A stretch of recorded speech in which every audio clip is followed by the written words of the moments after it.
everyone. And as I have mentioned to you, di ba? Very formal, as I have mentioned to you. Yes. Ito na tayo, titikman na ng aking mga junakers ang ating pa-barbecue, chicken barbecue, made out of whatever we have in the kitchen. Alright? Okay. So, let's start. Nagsama na rin ako ng mga, kasi alam mo naman, matipid ako, ng mga tirang ulam. Ayan, mga tirang ulam. At syempre, dessert. of course, we have mangoes from Pampanga. Okay, binigay ng aking mother and father-in-law. And with that, let's greet Ma. Okay, Yes. your Lola. Happy birthday, Lola. Yan, happy birthday. Happy birthday po, Ma. Ayan. So, with that, let's begin. Sige, kumain na kayo, mga guys. Naging guys kayo, anak ko, guys daw. Kamay lang. Oo, gamit ngayon, namin. tayo ay magkakamay. Papayag akong magkamay ngayon kasi it's barbecue. Wow! It's chicken. It's hot. Ayan. Kunwari pag girl tayo habang kumakain. Kunwari konti lang tayo kumain ng kanin. Okay? Ayan. Okay. So with that, ayan, kukuha na ako. Mix to eh. Mix ang kanin namin, brown rice and white rice. Wow! Bakit? Hindi sila nagsaing. So with that, mang maganda dyan ay meron or malapit sa atin Ang na... sarap ng manok. Wow! Okay, tingnan natin. Masarap ba? So, Hindi dry meat na sarap. sige nga. Ayan, titikman ko na rin ang sarili. At saka may pa-sweetness, no? Wow! Saka, yung anghang niya, hindi siya na-overpower. Tama. Ay, I was supposed to say. Tsaka normally, guys, ako, hindi ko, basta pagluto ko, hindi ko siya kinakain. I don't know why, pero in fairness to this chicken, so juicy, kaya dapat tamang hours kung gaano katagal ninyong ilalagay siya sa turbo. Ayan. So with what we did for this chicken, isang oras lang siya. Ano ba? super. And this is just 30 minutes of marination. Masabi ko lang, guys, in fairness nga. At saka walang langsa. Wow! You know, I think the reason for that is the balsamic. Actually, nilagay ko siya dito just in case. Kasi ang sarap ng balsamic. Ang sarap actually ng balsamic. Nilagay ko siya dito just in case na medyo sablay ng konti yung taste. But the herb, the spice, isn't it? It's just right. Wow! And I'm not just saying this because ako nagluto, Pero it really tastes good. Ganun pa man, naalala nyo ba yung aking vlog about mini pie flying? Meron pa siya. At ang sarap niya, lakas yung makakanin. Kaya kukuha pa ako. Hindi ba? Meron pa akong tira. Hindi mo kami kain. Ayan. Ayan, di ba? In fairness sa aking mga anak, kumakain sila ng gulay. Ikaw ba gusto mo rin? Yeah. Okay. So, inubos na namin. At saka hindi siya tulad ng ibang mga laing na madaling mapanis. Kasi, kailan ko pa ito in-order? I think I ordered this like Thursday. And so far, ang sarap pa niya. At walang mga kachismisan. Hindi ko naman siya freezer or whatsoever. Sarap siya. Wow! Sarap siya partner dito sa manok. Yeah. It paid off, pagod na pagod ka sa work. Ang friends sa mga anak ko, kahit na, kahit na, of course, syempre, you've seen in the video na naglalaro-laro sila, ganyan. Bago naman nila ginawa yun, they've done chores. Work hard, play hard. Yes, tama yun. Work hard, play hard.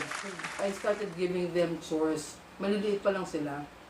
Siguro if there's one thing na agad akong, parang hindi ako agad nag-let go is yung pagiging independent. But of course, may mga bagay na dapat, lalo na mga boys sila, you have to let them go ngayon.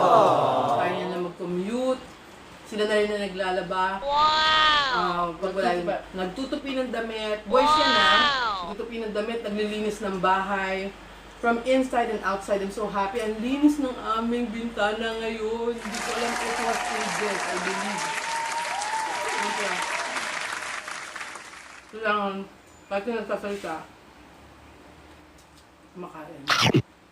Ang sarap ng laing, sobra. Wow! Ngayon, ubus na. Ubus na yung laing. Siyempre, ano ba? Masarap din ang Jacket. Ibang crunchy na nga. Bakit sa crunchy? Ang tagal na sa ref.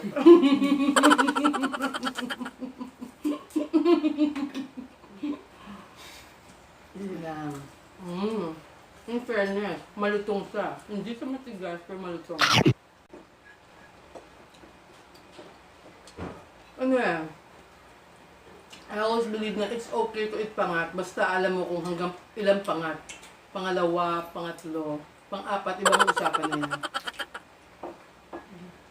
Hindi na sila makapagsalita. Kain ng kain. More right? Yeah. Remember, di ba, I believe na lumindol ulit daw last night. Was it like 2 around, or kanina na madaling araw, 2 a.m.? I hope yun na yung last one. Nakakatakot. Yung mga fellow family and fellow natin sa Pampanga, sila yung mas naapektuhan. Pray lang tayo. Pray lang. Tama, pray lang. Ako nga medyo na-trauma ako sa na-experience ko talaga. I know I vlogged about it. If you would notice, medyo I was shaky kasi it was really scary. Sa totoo lang, it was really scary. I mean, like, kahit kami ni Gian, bigla kami napahinto sa paglalaro namin. Yeah. Like, Kamusta kayo nun, by the way? like, bigla lang, kuya, parang gumagalaw yung upuan. Tapos, oo nga, baka lumilindol. So, lumabas Sinabi ako. ko rin, Tapos, lumilindol ata. chinek ko yung guard. May mga tao sa labas. So, nakilabas na rin kami.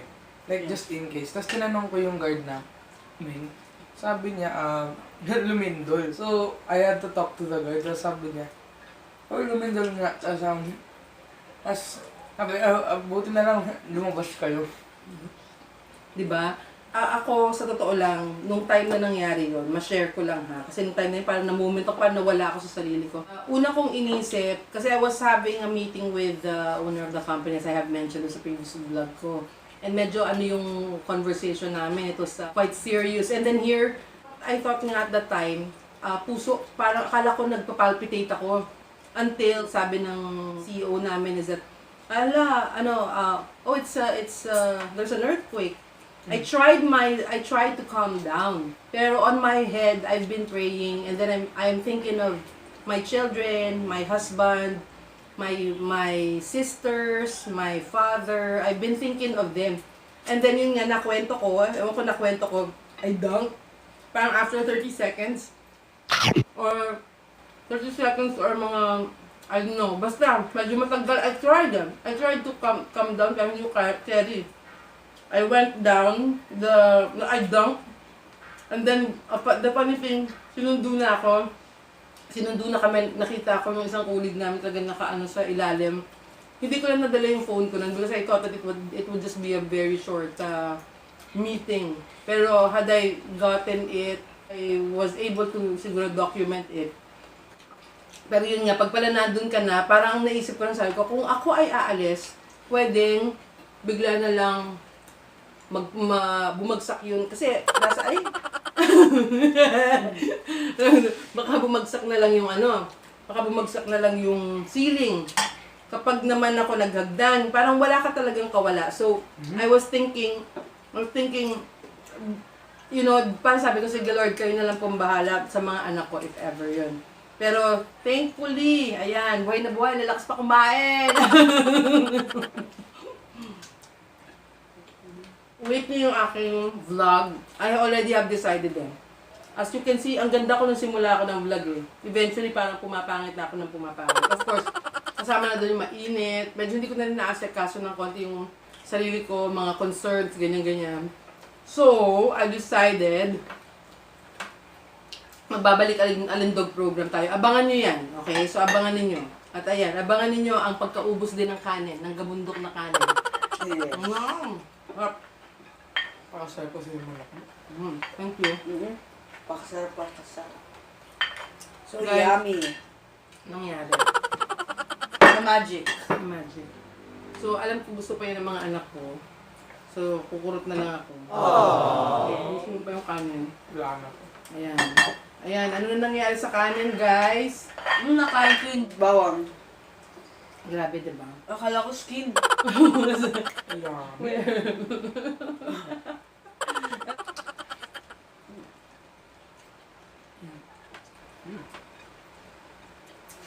So, masarap. Wow!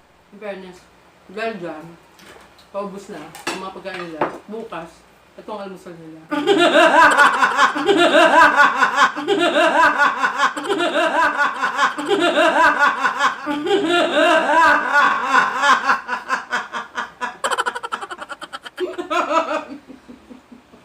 Nagtira pa eh.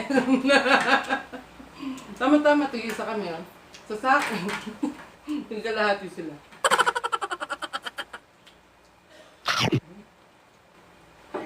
Hindi na sila, they're speechless. Ayan, they're all speechless. So yummy. Ay, Ay, that's for my okay, words. kung ano man ang naririnig natin, dead man na lang natin. It's in the neighborhood. Ayan, parang ibon lang. Sige, birdie. Saka nabulunan ako.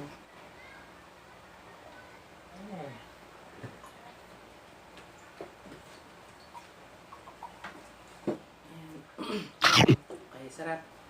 And syempre, kain na tayo ng mangga fresh from...